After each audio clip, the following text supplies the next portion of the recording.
voit qu'on est dans une période politique compliquée, où les acteurs locaux notamment et les élus locaux ont pu être pointés du doigt, ou en tout cas se sont sentis comme pointés du doigt. Et donc on voit qu'il y a des enjeux, des messages importants, des messages politiques à faire passer, notamment sur tous les enjeux de fiscalité locale. C'est pour ça que je crois que ce n'est pas un hasard si on voit autant d'élus locaux et même de ministres ou de députés qui sont présents depuis ce matin. Donc il y a une vraie volonté, je pense, à la fois de faire passer des messages politiques de la part des élus locaux et en même temps d'essayer de trouver des manières d'apaiser certaines tensions entre le niveau national et le niveau local.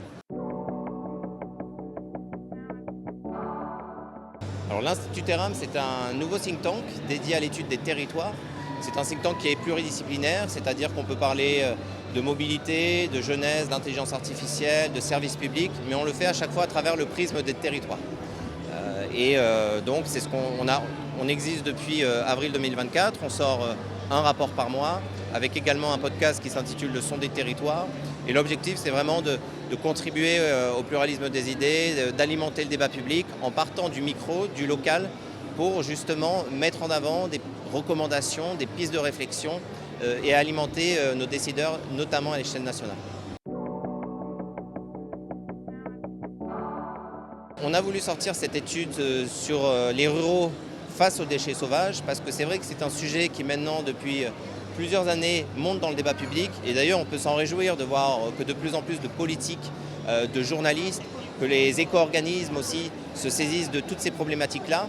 Mais néanmoins, ce que l'on a constaté, c'est que cet enjeu-là, il est toujours traité, ou en tout cas la plupart du temps, à travers le prisme des urbains. C'est-à-dire, on regarde comment les individus se comportent dans les grandes métropoles, parce que c'est là où vous avez des densités de population très importantes, et donc la visibilité des déchets sauvages, forcément, elle est facile.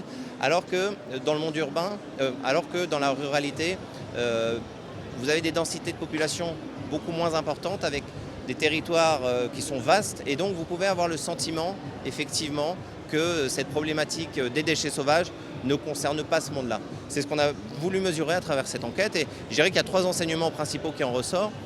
Le premier, c'est qu'on voit que les ruraux que nous avons interrogés sont très attachés au principe des enjeux environnementaux. Le deuxième enseignement, c'est que dans la pratique, c'est un peu plus compliqué, parce qu'il reste quand même une minorité significative d'individus dans les zones rurales qui continuent malgré tout à pratiquer ce qu'on appelle ces pratiques de littering, que ce soit pour ces petits déchets, des trognons de pommes, des mégots de cigarettes, des bouteilles en plastique ou des canettes. C'est environ un quart des individus que nous avons interrogés qui disent pratiquer de temps en temps au moins ce type de comportement. Et puis enfin, tout un volet sur les attentes.